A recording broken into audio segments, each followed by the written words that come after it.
I call the Iowa City City Council formal meeting to order for March 3rd, 2020.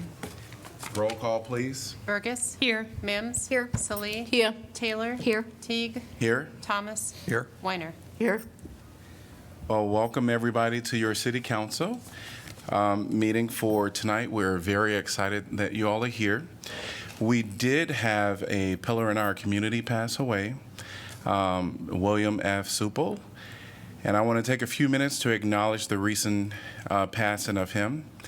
Bill was the city attorney for Iowa City from 1961 to 1963, and his entire legal career was devoted to municipal law. Bill was actively involved in the state of Iowa, adopting home rule for cities, and he remained a champion of home rule throughout his life. Additionally, he helped to found the Iowa League of Cities and was its general counsel for 30 years. Bill chaired Iowa City's Charter Review Commission in 2004 and offered his time and guidance to municipal attorneys and elected officials from all over the state of Iowa for 40 years. To the family of Bill, we do wish that this time is going to be very sacred, and we really do appreciate all that he's done. So thank you, Bill. Moving on to item number 2, which is the Student Leadership Awards for Mark Twain Elementary. We're very excited to have 2 young students with us. And I'm going to invite you up here, and I'm going to come around.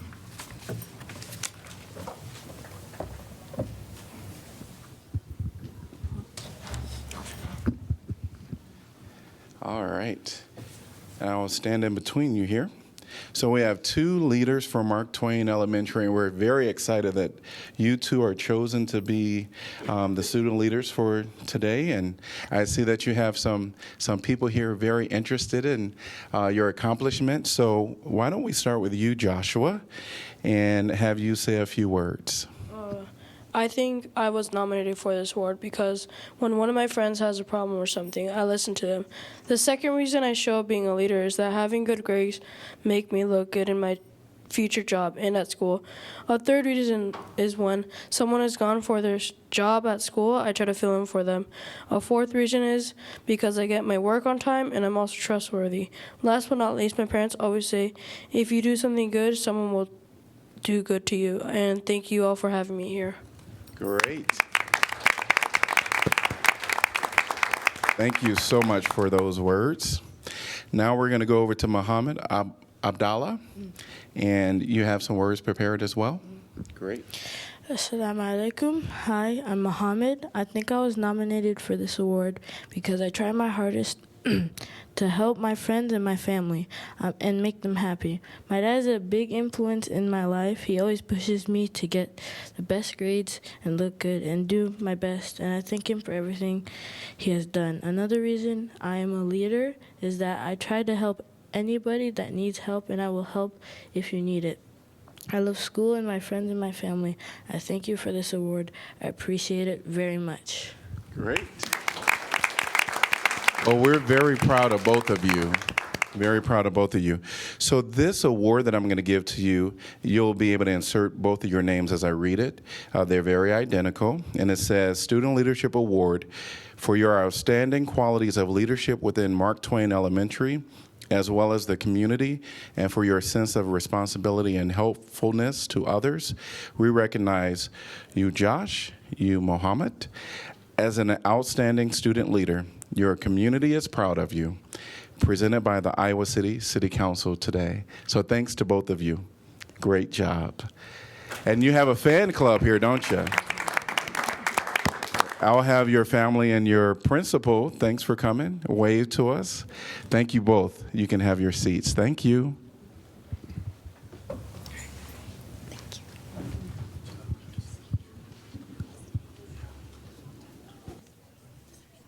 Oh, yes.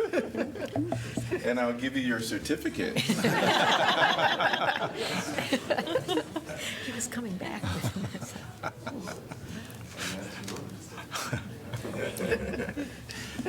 Holding on to it. Out of here. Live if we want. That gets a little spooky, I think.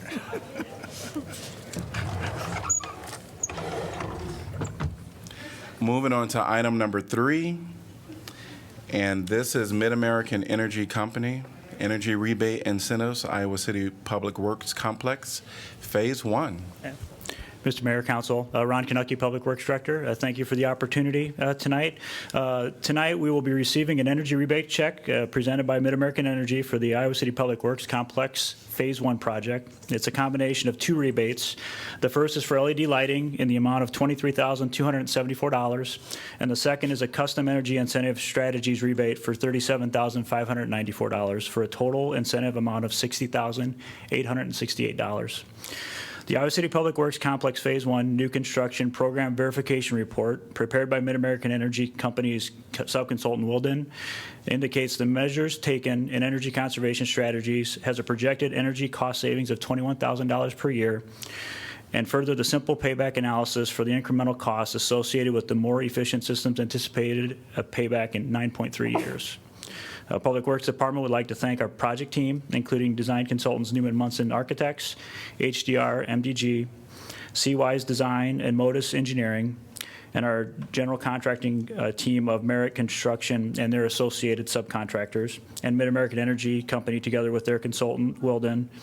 And also would like to thank Brian Gibbs, who's with us here tonight, and he is our Mid-American Energy Company liaison. Thank you very much for allowing me to come back and present another check. This is the favorite part of my job right here. And we always look forward to these types of projects, and we look forward to doing a lot more with you. So thank you. Great, Thank thank you. you. Yes. Mr. Mayor, could you step up here in front and we'll do the check presentation and get a few photos.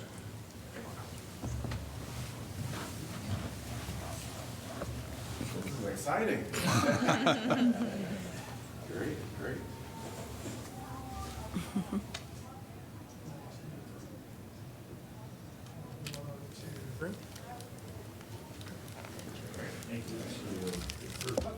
Thank you. Thank you. We want a paper check. A real check.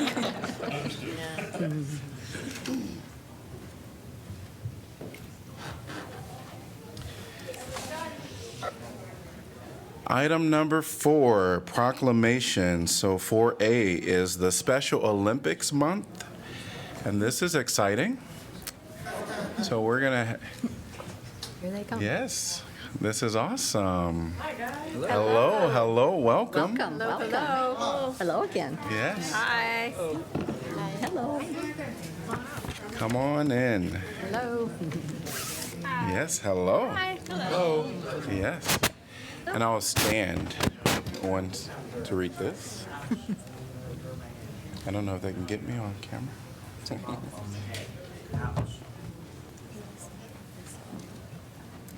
This is a very special proclamation today. Yes, great.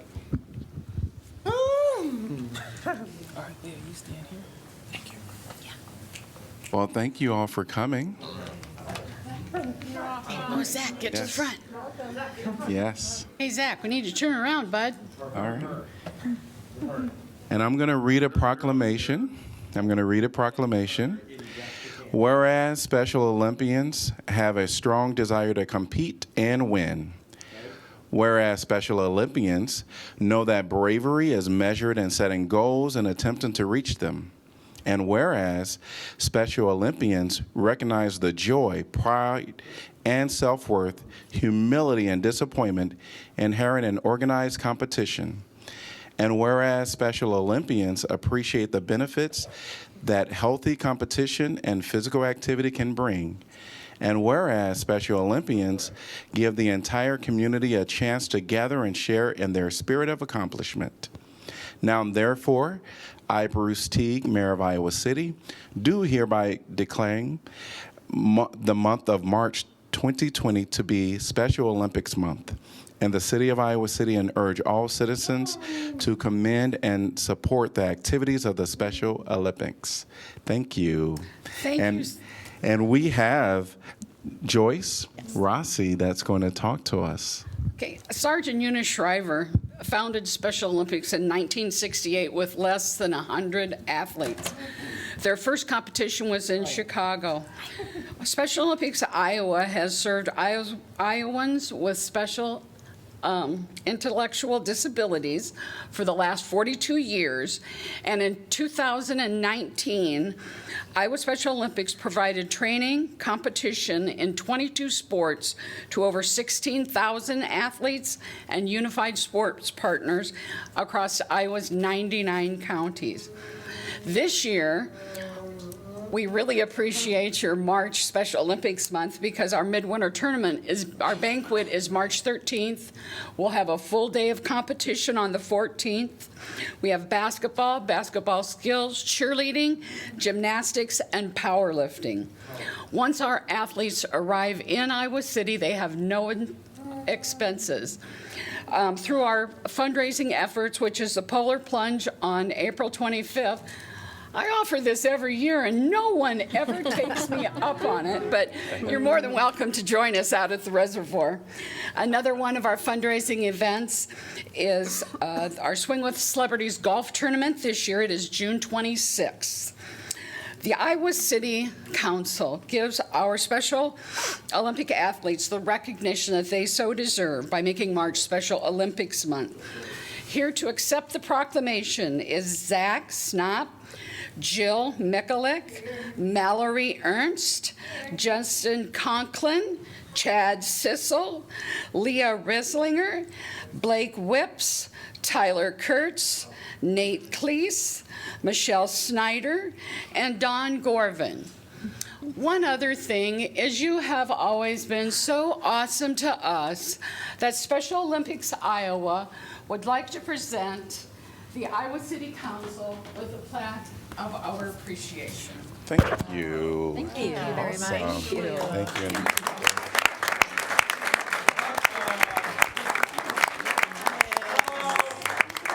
Jesus the Lord God, amen. Jesus the Lord God, amen. Very good. So, got the toys, games, CD Fair, and the Jungle Book. That is a Michael Jordan. Yeah. Let's give them one more round of applause. Wow. Yes. Thank you. Great. Thank you. Bye. Thank you. Bye. Thanks. Bye. Thank you. Thank you. Thank you. Good luck. Thank you. Last year, I think they sang to us or something.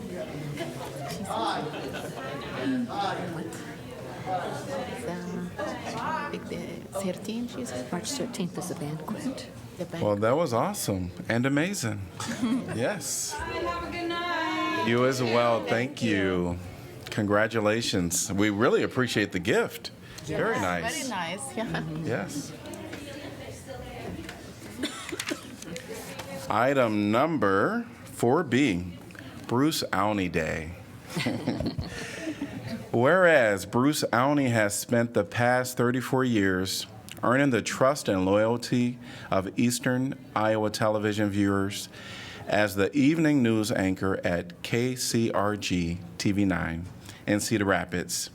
And whereas Bruce Auney has delivered breaking news, good news, and heart-wrenching news with the compassion and professionalism of the highest journalistic standards, and whereas Bruce Auney's unwavering commitment to his craft has helped shape countless journalists who have worked with Bruce in the newsroom, and whereas Bruce Auney has traveled the world and seen the mightiest to the weakest of humanity, while always demonstrating the ability to tell the story with accuracy, fairness, and empathy.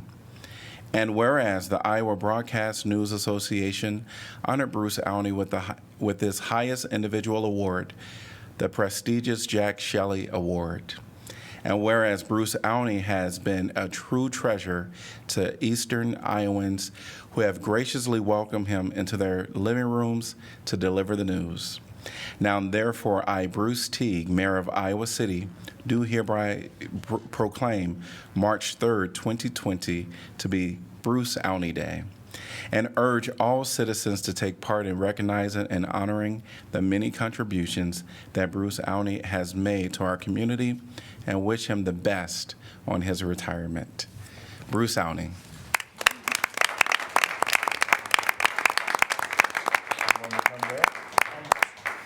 I'll just say a few words that Iowa City has always been a very, very important part of our viewing area here in eastern Iowa, extremely important community, and we have had wonderful relations with the city, with the people here, and we hope that continues for many, many more years. And we hope that we're doing an adequate job for you as well. So if we're not, let us know.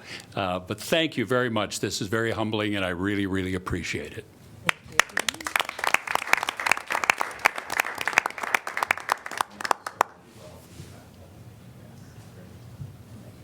Well, thank you.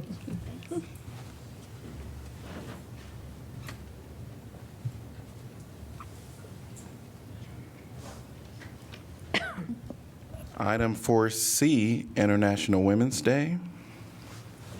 Whereas in 1911, International Women's Day was first honored in Austria, Denmark, Germany, and Switzerland, when more than 1 million women and men attended rallies campaigning for women's rights to work, vote, be trained, and hold public office, as well as an end to gender discrimination. And whereas in 1977, the United Nations General Assembly adopted a resolution calling on member states to proclaim a day for women's rights and international peace. And whereas following the United Nations lead, each year the U.S. President issues a proclamation calling for observance of March as National Women's History Month and issues a separate proclamation on International Women's Day, March 8th. And whereas the gender wage gap persists for women who hold full-time year-round jobs in the United States, regardless of industry and education, and this gender wage gap is significantly greater for women of color. And whereas in the United States, mothers are breadwinners in half of families with children under 18, yet mothers with full-time year-round jobs are paid an average of 71 cents for every dollar paid to fathers, and this wage gap is significantly greater for women of color. And whereas women continue to be underrepresented in science, technology, engineering, and mathematics fields, and whereas International Women's Day is an opportunity to recognize, reflect on, and celebrate the progress made to advance women's equality, and whereas International Women's Day is also an opportunity to recommit to the cause of equality and expanded opportunities for women, now, therefore, I, Councilwoman Janice Weiner, on behalf of Mayor Bruce Teague, Mayor of Iowa City, do hereby proclaim March 8th, 2020 to be International Women's Day. And we have Bijou Malibu from the Human Rights Commission here to accept this.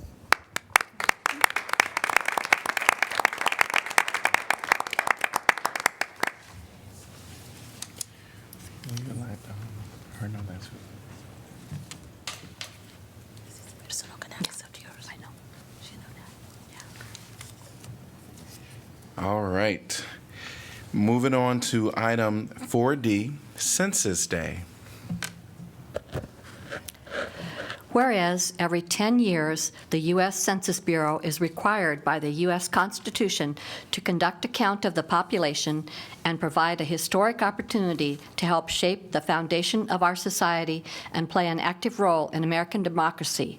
And whereas census data determines seats in the United States House of Representatives, as well as redistricting of state legislature, county, and city councils and voting districts, and whereas census data is vital to our community because the Iowa Legislative Services Agency says over $13.7 billion in federal funding annually goes to Iowa hospitals, fire departments, schools, and roads through the funding of 316 federal programs from which Iowa Cityans may benefit. And whereas an accurate count of people living in Iowa City exponentially creates value, secures direct financial and community benefits for our residents over the next 10 years, and is critical to planning for future growth, development, and social needs of Iowa City.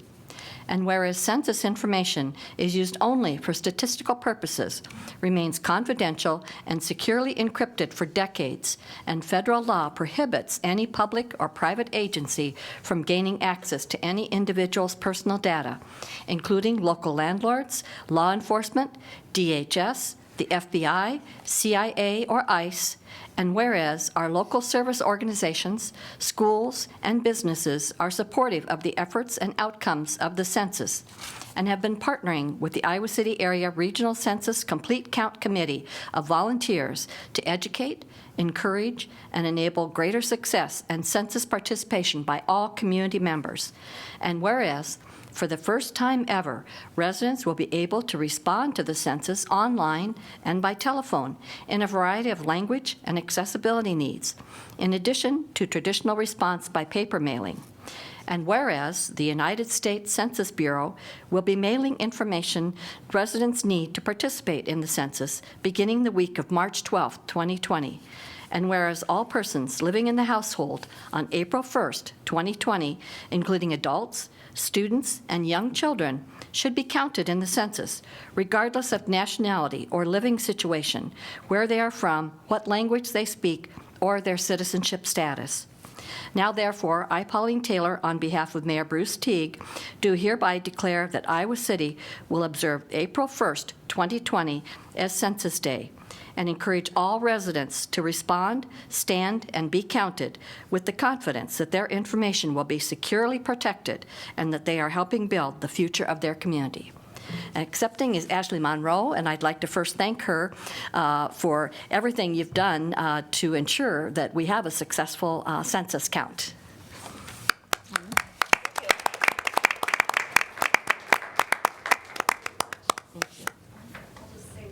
Okay.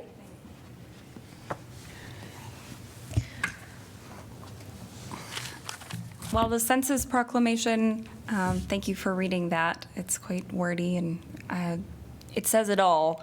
But I will just add that it's incredibly important for our community to participate, all members of the community, from young children to adults, in every living circumstance possible. We have a group of very committed community organizations that are working hard at encouraging and ensuring that people are able to respond to the Census Bureau. So if you will continue to see notices and information coming out about the census, as the proclamation stated, there will be mailers going out the week of March 12th. They will continue through generally through the middle of April before you start seeing people come around to the neighborhoods. They still need people to take the census or be census takers, so you can apply to the Census Bureau for jobs still at this point. If you want more information, just go to either 2020census.gov or you can go to the Iowa City website at icgov.org/census. So thank you. Thank you, Ashley, for all you're doing. All right. So we're on items 5 through 10, the consent calendar. Could I get a motion to approve the consent calendar as presented? So moved. Second. Moved by Weiner, seconded by Taylor. Discussion? Roll call, please. Burgess. Aye. Mims. Yes. Salee. Yes. Taylor. Yes. Teague. Yes. Thomas. Yes. Weiner. Yes. Motion passes 7-0. And moving on to item 11, which is community comment. And this is a time where the community can come up and share anything that they would like to that is not on our formal agenda. We do have stickers in the back of the room that you can place on the sign-in sheet. When you do come to address council, please state your name and sign in on the sheet, and please keep your comments between 3 to 5 minutes. Welcome. Hello, Allison Janes. I'm going to bring the mood down a bit. Sorry about that. I'm here today to voice more ongoing concerns about the killing of mass quantities of the deer population taking place in this town currently. I'm very happy to see that Mayor Teague is at the helm, and I envision great things ahead for our city. I was particularly moved by his State of the City speech delivered at the February 18th meeting. All the topics addressed are of critical importance, and I feel proud to be part of a city that highlights these issues instead of turning a blind eye. I did resonate specifically with the section on parks and recreation and wish to point out that most people value parks and open spaces for their connection to nature that they can obtain while there. And this includes the various wildlife and the deer populations that roam that space. Therefore, I see the wholesale shooting of deer for profit as incompatible with the commitment to the city's parks. Since December 3rd, I've counted 10 letters entered into official council correspondence that raise concerns about or ask to stop the sharpshooting and/or plans for a bow hunt. Except for Don Frary, whom I know, I don't know any of these people who are writing to you, and they are not in any way affiliated with the Iowa City Deer Friends advocacy group. Instead, they are citizens hearing about this in the media or from city announcements and feeling that it is imperative they speak out. One individual claimed she heard rumors that shooting would take place in the land next to her house, but the city could not verify this, nor would adjacent landowners be notified of any shooting activities.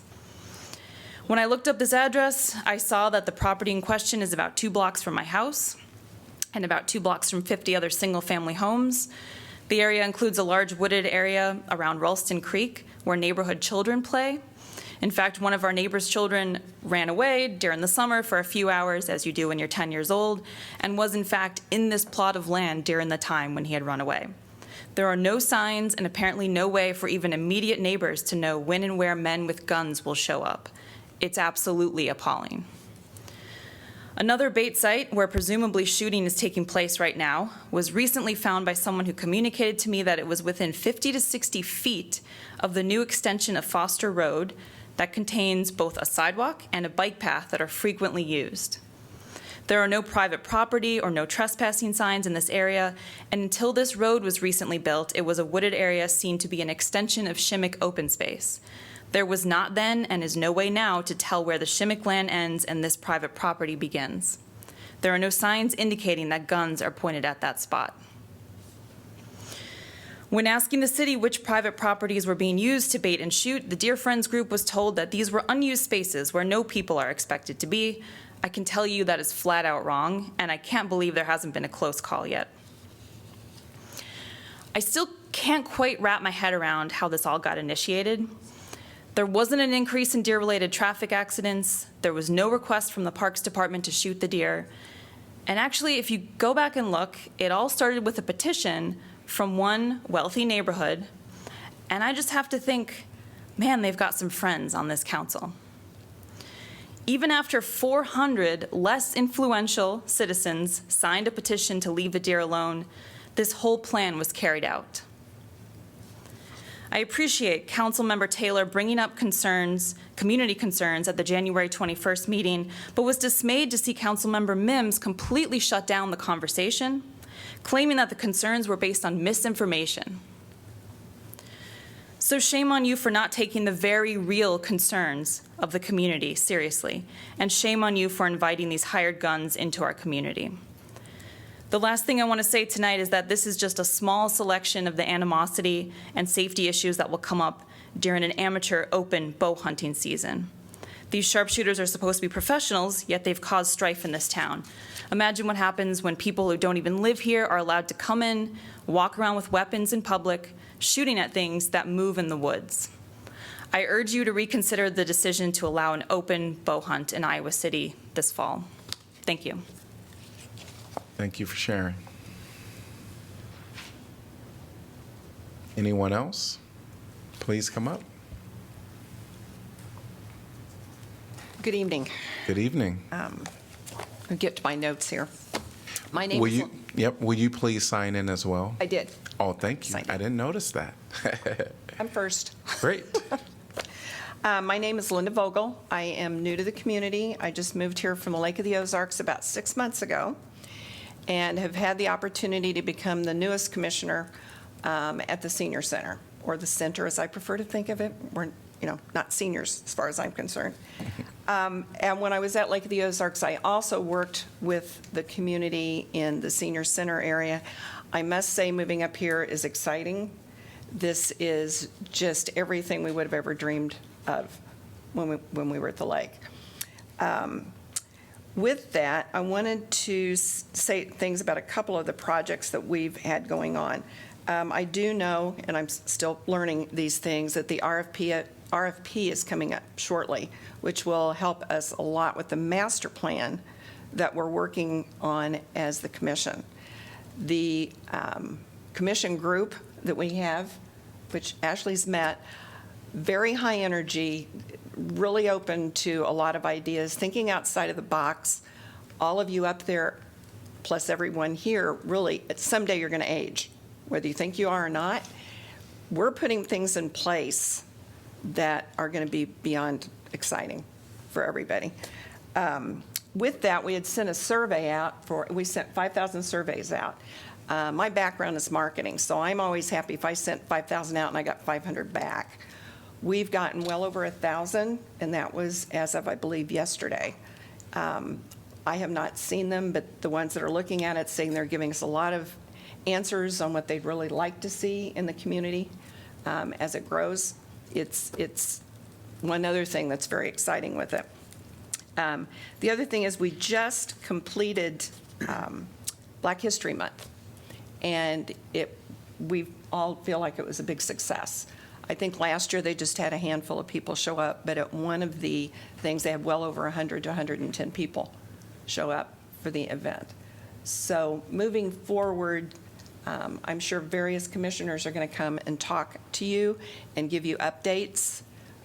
Obviously, if any of you have not done the survey, it's too late, but you can always come and talk to any of us at the commission on any ideas that you've got. So we're looking forward to it. So that was it. If anybody has any questions. Thank you for sharing. Yes. Would anyone else like to address council? All right. Item number 12, planning and zoning matters. 12A, zoning code text amendment related to animal-related commercial uses. Ordinance to amend Title 14 zoning related to the animal-related commercial uses. This is second consideration. And staff also requests for expedited action. I move the rule requiring that ordinances must be considered and voted on for passage at 2 council meetings prior to the meeting at which it is to be finally passed be suspended, that the second consideration and vote be waived, and the ordinance be voted on for final passage at this time. Second. Moved by Mims, seconded by Taylor. Discussion? Seeing there's none, roll call, please. Mims? Yes. Salee? Yes. Taylor? Yes. Thomas? Yes. Weiner? Yes. Burgess? Yes. Move final adoption at this time. And Teague, yes. My apology. And Teague? Motion passes 7-0. Move final adoption at this time. Second. Moved by Mims, seconded by Thomas. Discussion? Roll call, please. Salee? Yes. Taylor? Yes. Teague? Yes. Thomas? Yes. Weiner? Yes. Burgess? Yes. Mims? Yes. Motion passes 7-0. Item number 13, Prentice Street Bridge Replacement. Resolution approving project manual and estimate of cost for the construction of the Prentice Street Bridge Replacement Project. Establish an amount of bid security to accompany each bid, directing city clerk to post notices to bidders, and fixing time and place for receipts of bids. This is going to be I'm going to open the public hearing. And hello, we will have a little presentation. Good evening. Good evening. I was here previously in December. My name is Melissa Clough. I'm with the Engineering Division. Quick reminder, for Prentice Street, we are looking at reconstruction of the bridge at Lynn and Prentice with a triple reinforced concrete box culvert. We will be replacing the pavement on Prentice Street from South Dubuque Street to just east of Ralston Creek. We'll increase capacity of the storm sewer to reduce surcharging during large rain events. And the sidewalk and ADA access improvements will also occur at these intersections. As I stated, I was here at the beginning of December. We had previously approved Prentice Street. During plan review prior to bidding, it was determined there are a number of revisions required per the Iowa City approved supplemental specifications. These changes include pavement and sidewalk thickness. ADA ramps were checked, some were adjusted for locations. We addressed utility conflicts, provided some updated details in the most recent supplemental specifications. Engineering staff looked at the bridge deck paving and drainage details. We coordinated some fencing and bridge barrier location and type, and also reviewed access for future maintenance issues within the creek, within Ralston Creek. Other than that, the typical section that was previously shown has not changed. We're still looking at 31-foot overall pavement width with 10-foot travel lanes and street parking available for eastbound traffic. Our estimated project costs are at about $1.7 million. The schedule, the revised bid letting date is April 21st of 2020, with construction beginning May 26th to wrap up by November of 2020. Do you have any questions? No, thank you. All right. Public discussion. Would anyone like to address this topic? I'm going to close the public hearing. Move the resolution. Second. Moved by Mims, seconded by Thomas. Council discussion. Roll call, please. Taylor? Yes. Teague? Yes. Thomas? Yes. Weiner? Yes. Burgess? Yes. Mims? Yes. Sully? Yes. Item number 14, Water Distribution East Pressure Zone. Resolution approving project manual and estimate of cost for the construction of the Water Distribution East Pressure Zone project, establishing an amount of bid security to accompany each bid, directing city clerk to post notices to bidders, and fixing time and place for receipt of bids. I'm going to open the public hearing. Hello. Good evening. I'm John Durst. I'm your Assistant Superintendent of the Water Division. I'm going to speak to you tonight about our water pressure zoning improvement project. Specifically, the purpose of this project is to increase the level of service to our customers on the east side of town by increasing their available pressures. That'll help our existing customers and future development. So I'll briefly go over the project and ask if there's any questions. So our system is 270 miles of water distribution main. The line weights shown on this map show the relative size of those mains. We have 4 ground storage reservoirs and 1 water plant. We're a completely pumped system. As you all are probably aware, we have no water towers, so our pumps provide the pressure to the residents of the city. As the pressures change or the elevations of each home changes, the available energy in that water also changes. So currently our system is set up with a single pressure zone. That single pressure zone is represented by that center bar. The boxes surrounding it are actual GSRs. This graph is shown based on elevations. As you can see on the sidebar, it goes from about 690 all the way up to 910 feet of elevation. In water, we like to reduce things down to feet to represent the available energy. With a single pressure zone, we tend to have areas that have high pressure and areas that have low pressure. As one would expect, the lower areas in the city have higher pressures just because there's more available energy because we don't have to push it uphill as far. But there are areas in the city, I go back, oh no, I'm right on it, that have lower pressure. And as you can see, most of those low pressure areas represented by the purple dots are out to the east side of town. Therefore, when we looked at the solutions available to us to provide better pressure to those areas, it makes the most sense not to try to increase the level of that entire bar, but to break off a portion of it and then elevate that pressure. Increasing pressure over the entire system can have drastic impacts to customers that then need to reduce that pressure before it can enter their buildings, or it can further damage water main that isn't used to being at that pressure. So our solution is to effect projects that essentially isolate the east side of the water distribution system to be serviced by our Rochester GSR to then increase the pressure on that side of the city. In order to do that, we have to do some projects in order to separate the system, but still allow some interconnection should we have any emergency events, which would be a loss of power, a main break, or loss of power, main break, and a fire situation. Sorry.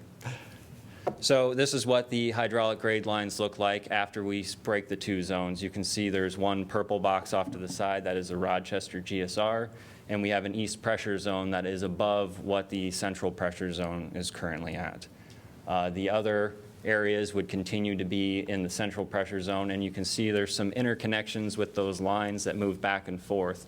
Those are check valves and pressure reducing valves that will allow the two zones to transmit water between them should it be needed in any of those emergency situations. The initial projects that we will be doing are geographically dispersed, as one would expect, in order to break the zones into two separate areas. A lot of them will be focused on First Avenue. There will be a few up in around Dubuque Street on Ridge Road in Virginia, at Kimball, Dodge, and down on Muscatine. The areas and the zone itself weren't chosen arbitrarily. The size was basically based on what Rochester GSR could service into the future. With that, our timeline here in 2020 is to establish these boundary locations. Our work will occur between April and August. The cost of this project is about $240,000. In 2021, we'll create our pressure reducing valve stations. That's those two areas where you saw the check valves and pressure reducing valves. Those will be part of other projects, specifically the Rochester reconstruction and the American Legion at Scott Boulevard work. In the future, as our system continues to grow, we'll likely need to do improvements to the Rochester GSR to make sure they can continue to service that area. And there will be other projects, as always, with the system as it continues to grow. Is there any questions? None. Thank you. Thank you. Thank you. Would anyone from the public like to address this topic? Going to close the public hearing. Can I get a motion to approve resolution? Move. Second. Moved by Mims, seconded by Weiner. Council discussion? It moved by me. Yeah. Oh, Salih. Yes. And Seconded by Weiner. All right, thank you. I said it in my head. Roll call, please. Teague, Yes? Thomas, Yes. Weiner, Yes. Burgess, Yes. Mims, Yes. Salee, Yes. Taylor. Yes.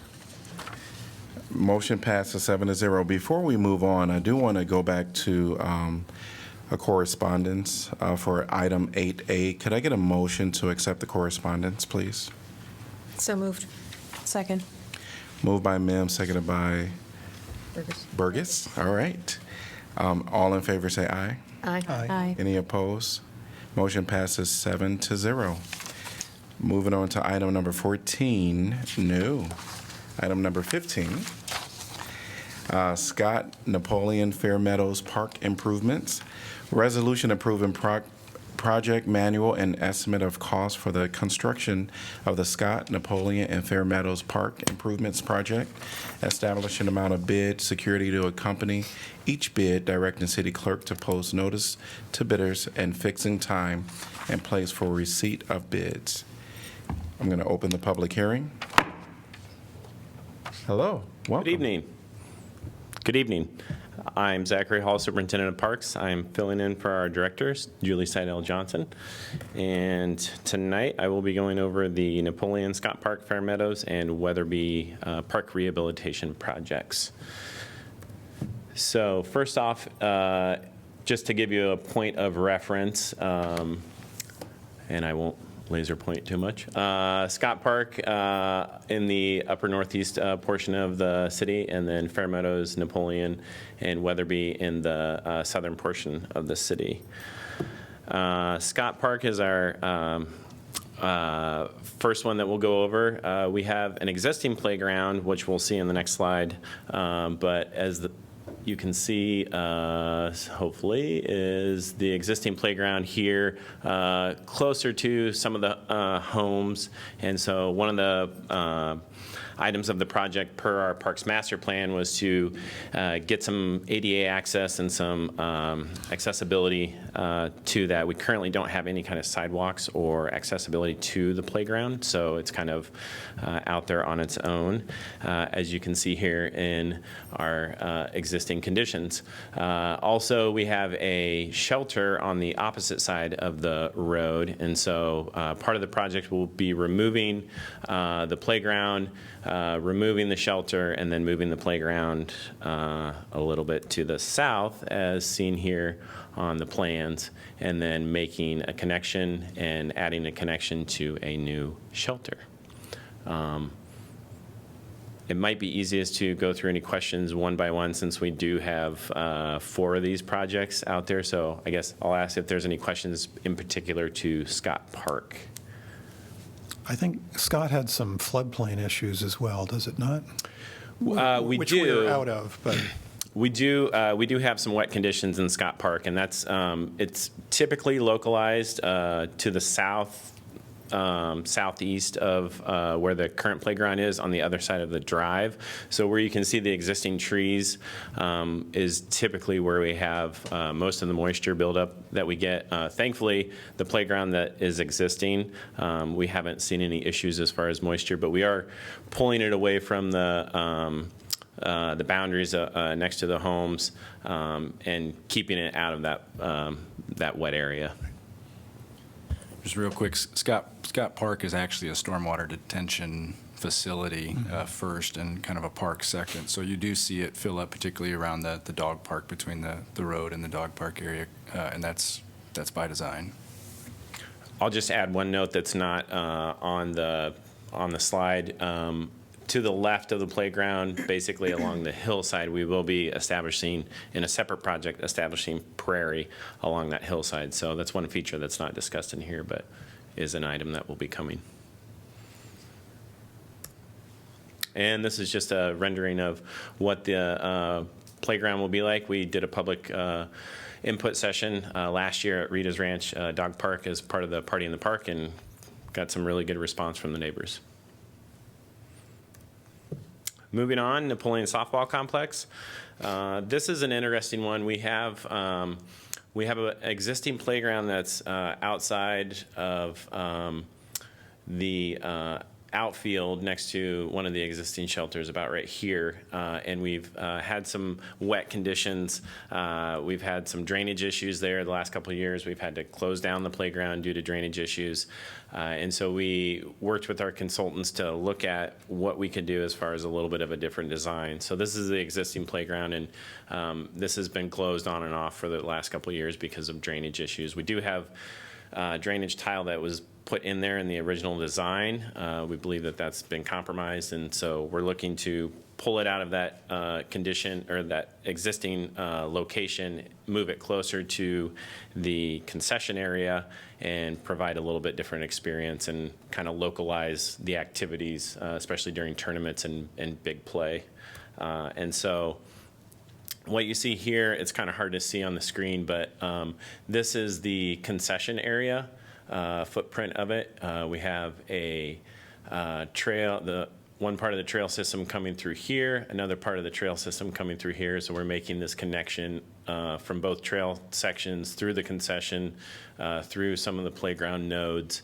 And this will be, like I said, somewhat of a different experience. So we'll have a couple different sections. It won't be a traditional standalone unit. So we'll have different components. And we are looking at adding in some shade structure if the budget allows. So I guess at this time, I'll take any questions on the Napoleon.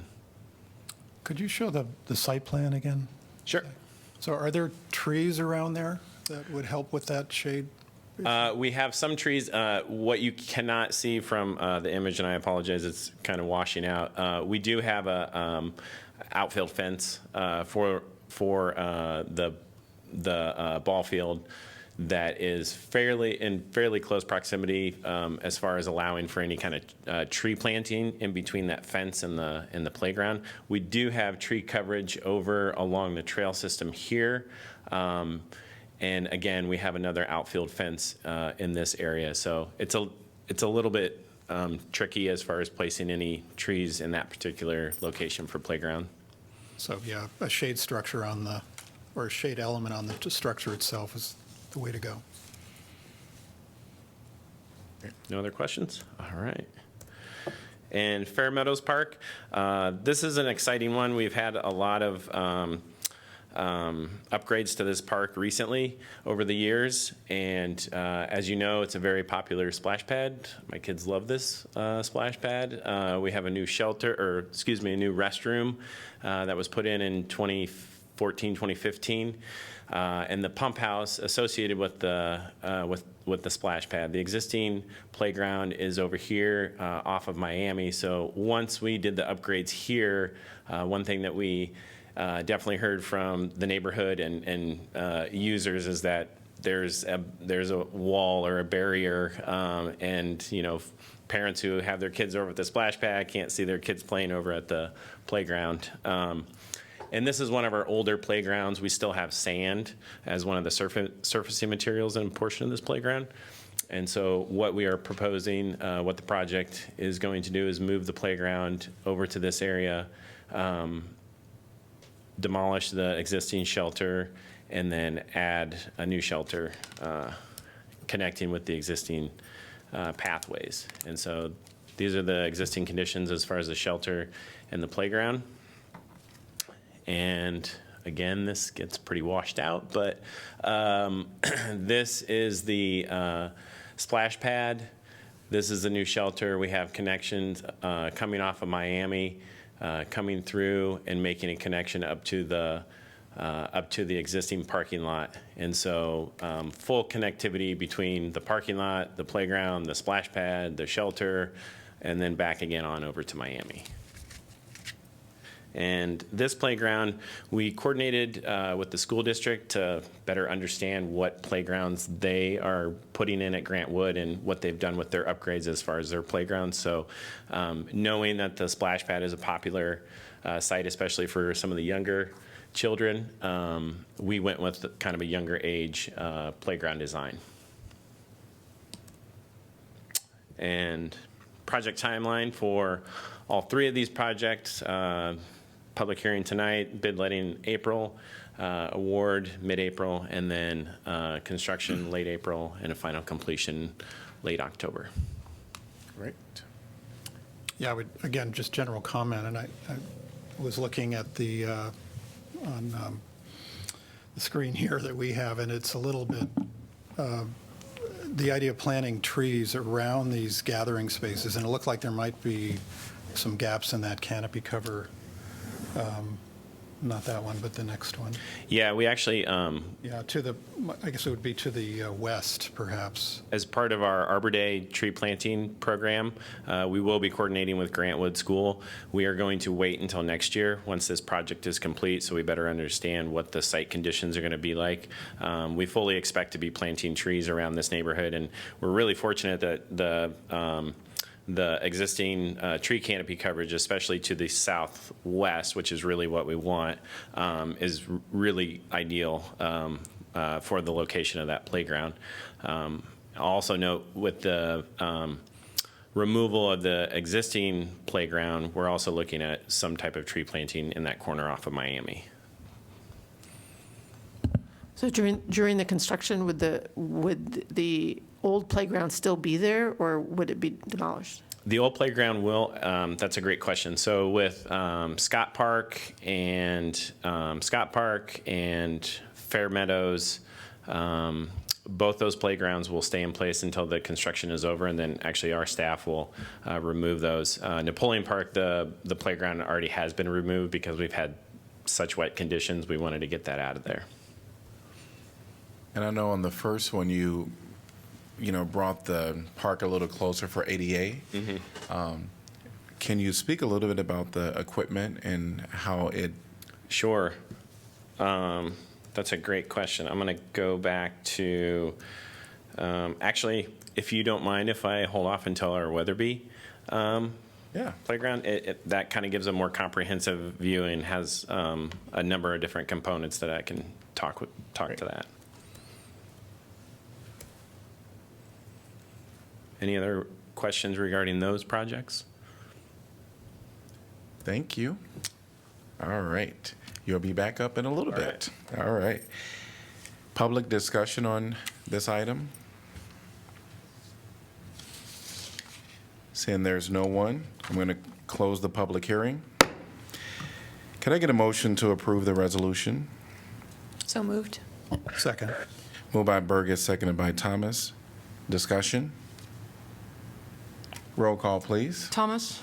Yes. Weiner? Yes. Burgess? Yes. Mims? Yes. Sully? Yes. Taylor? Yes. Teague? Yes. Motion passes 7-0.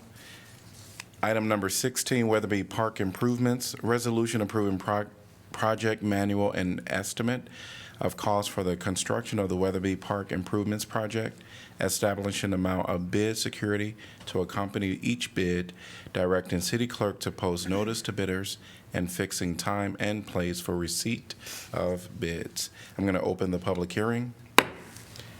Back so. Thank you. Zachary Hall, Superintendent of Parks.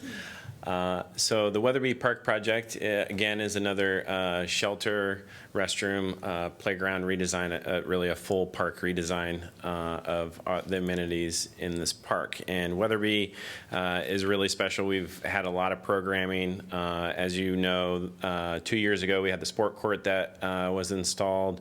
We have the edible forest, we have the community gardens, trail system. We've expanded some prairie down in the southern portion of it. So just a lot of going on in this park. And we have the disc golf course that's there as well. So,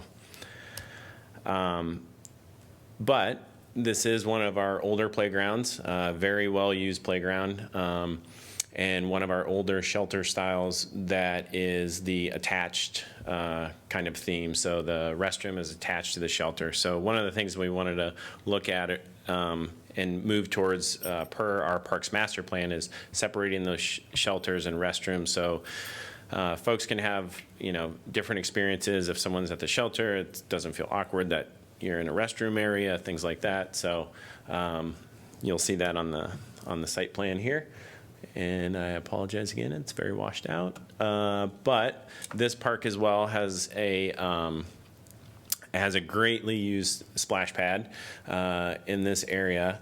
And so the existing playground is located in this area, and we are essentially moving that kind of up the hill. The restroom will stay in its general location that it is now, and then the shelter will basically move to the north down the hill to where the existing playground is. And so we'll have a connection coming off the pathway up to the shelter, again up to the restroom, and then a circular connection all the way around the playground. And we have kind of two components here. We have a main playground featured area, and then we have a swings area, and then benches around, and then a connection up to the splash pad. And so as I alluded to with the last projects, this playground has a lot of great features. And Mayor, to speak to your question, as far as ADA components or components for folks with different needs, this playground has a number of great features. One thing that we look at is, can we give users a different experience? We've definitely heard at our conferences and our playground trainings. We have a certified playground safety training that's occurring right now at Robert A. Lee this week. And one of the things that we look at is different experience for different users. So spinning items is one that is definitely high on the list for folks with different needs. Climbing, balancing. And so this playground, if you've been to Longfellow, Mahan, and then a number of our newer playgrounds around. This has components from all of those different playgrounds. So definitely something that users will be, that they can identify with or children can identify with, but giving some different experiences as well. We have some musical components with it as well. So I don't know if that answered your question, but. Yes, thank you. Yep. And as far as project timeline, again, public hearing tonight, bid letting April 1, award date April 7th, construction April 20th, and final completion late October. Great. Any questions? Will the splash pad be closed then during the construction? No, the splash pad will not. That's a great question. It's very popular. Yes, it is. The splash pad will not be closed. That is on a separate water service, and so that will not be closed. Thank you. Great. Is there a drinking fountain? Yes, the drinking fountain, that's a great question. I'll have to double check on the project manual, but I believe it's up at the restroom. Okay.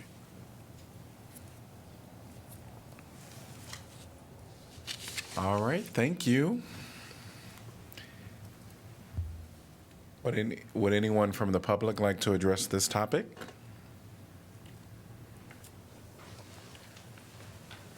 Seeing there is none, I'm going to close the public hearing. Could I get a motion to approve the resolution?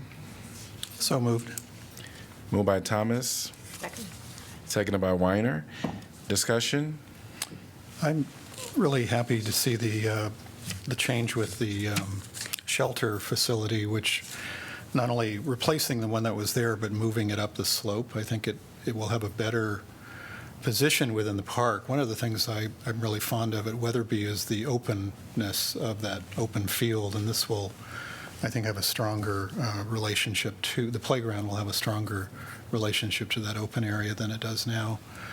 And then, as Zach was saying, there's a kind of a nice, rich palette of play features here that I think will draw a nice, diverse crowd. Yes, I like the separation of the shelter and the bathrooms as well. You can see from each vantage point under the shelter at that point. Anything else? Roll call, please. Weiner? Yes. Burgess. Yes. Mims. Yes. Salee. Yes. Taylor. Yes. Teague. Yes. Thomas. Yes. Motion passes 7-0. Item number 17, announcement of vacancies new. Applicant must reside in Iowa City and be 18 years of age unless specific qualifications are stated. Public Art Advisory Committee, one vacancy to fill an unexpired term effective June 1st, 2020 to December 31st, 2020. Applicants must be received by 5 p.m. Tuesday, April 14th, 2020. Could I get a motion to accept correspondence? So moved. Second. Moved by Taylor, seconded by Mims. All in favor say aye. Aye. Any opposed? Motion passes 7-0. Item 18, announcement of vacancies previous. Civil Service Commission, one vacancy to fill an unexpired term. Applications must be received by 5 p.m. Tuesday, March 31st, 2020. Civil Service Commission, one vacancy to fill a 4-year term. Applications must be received by 5 p.m. Tuesday, March 17th, 2020. Airport Zoning Board of Adjustment, one vacancy to fill a 5-year term. Historic Preservation Commission, one vacancy to fill a 3-year term. Historic Preservation Commission, one vacancy to fill an unexpired term. These vacancies will remain open until filled. Item number 19. So who's going to take a stab at it? Austin or Ryan? You'll go first, huh? All right. Hello there, Austin Wu, UISG City Council Liaison. So first I'll just kick off with one event of note this weekend. Knock Day Raho 2020 will take place this Saturday, the 7th of March from 6 to 9 p.m. at Hampshire.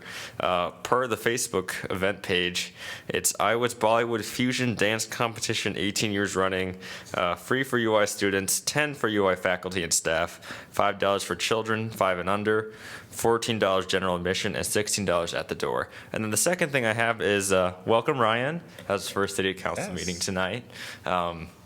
So you can come up here, say a few words, say hello, introduce yourself.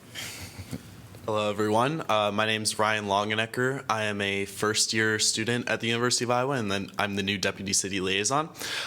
Thank you for having me tonight and for accepting me. I am a political science and economics major, minoring in Arabic on the pre-law track.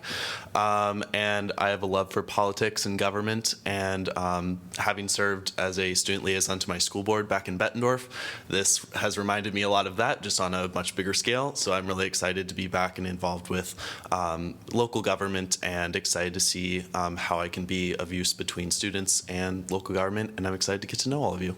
So thank you. Great. Welcome. Yes, well, welcome. And then with that, Ryan, welcome to the City Channel 4 Public Record.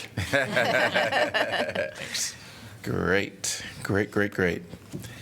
All right, item number 20, City Council information updates. And we're going to start with Councilor Thomas. So this is looking forward. Can't even read my own writing here. Well, we will be having our strategic plan discussion this coming Tuesday. Is that open to the public? Yes. Yes. Okay, so if anyone's interested in that conversation, I think it's an important one that we have on council. So would encourage those interested in strategic planning matters to consider that. But it is at the East Side Recycling, right? It's not here.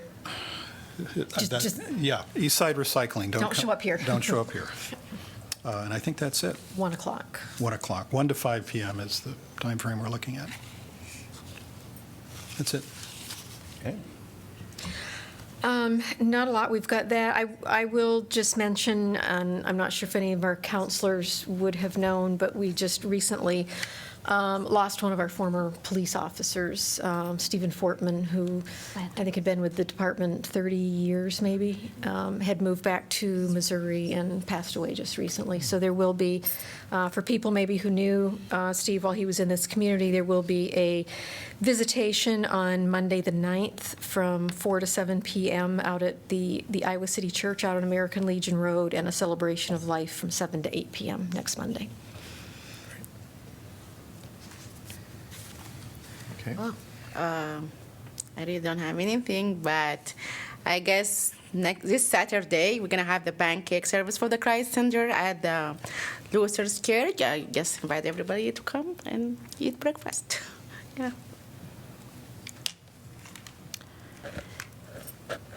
I think I'd be remiss if I'm going to start on somewhat somber notes and comments. The mayor spoke about Bill Supel, but just wanted to say that I was wearing the home rule button in honor of him and his role in doing that. I told his family at the visitation that until I was on city council, I really didn't understand the importance of what he had accomplished with that.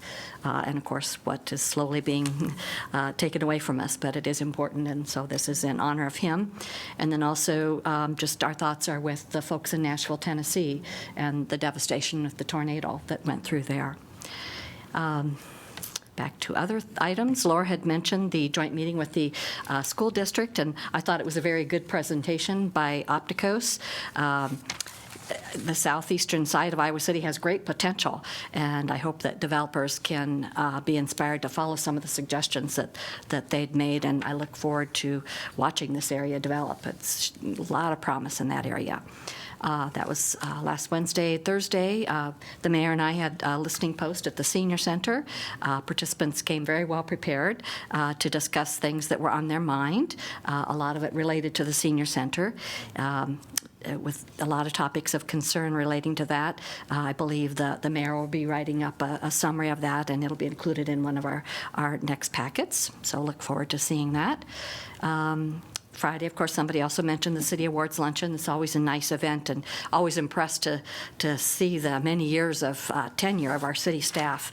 And we truly have a lot of dedicated staff, and their services is really appreciated by us. Mazi here mentioned the Community Crisis Center potluck, pancake breakfast this Saturday from 7 a.m. to 1 p.m. at the Our Redeemer Lutheran Church. It's always a great event, and usually if you're a Hawkeye football fan, they're usually, the players are there as a community service event, so it's always fun to see them too. This Sunday, March 8th, don't forget that it is Spring Forward, Daylight Saving Time. Turn your clocks forward. That's about all I have. So there is, we have, those of us who are new have MPO orientation tomorrow at 6, so that we can learn about yet another portion of this city and area. And I'll be participating in a couple, one with Bruce, one with I don't know whom, of readings for Iowa City Community School District Book Madness over the next couple of weeks. And maybe I'll learn to read by then. All right.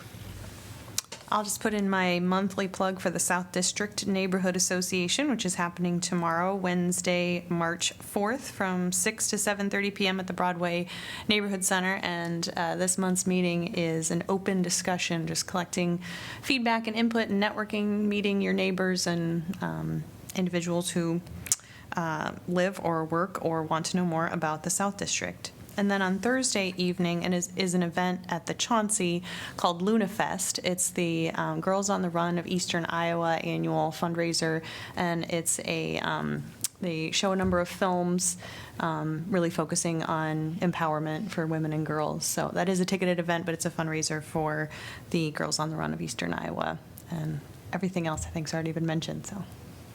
All right, there's one thing people didn't mention, and that is on last Friday, the annual award celebration for the city staff. Yes, you did. Oh, Pauline, okay, so I That's okay. I listened. You can mention it again. I was paying attention.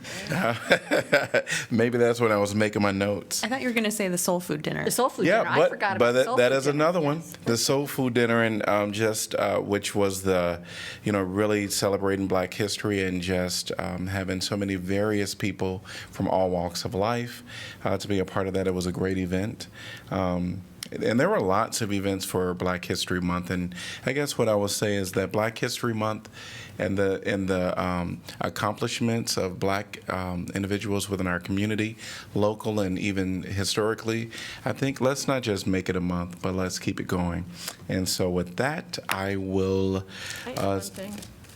Sorry, can I add one thing? Absolutely. On the March 11th is the Night of 1,000 Dinners, which is always a great event as well, at the Rec Center, starting at 5.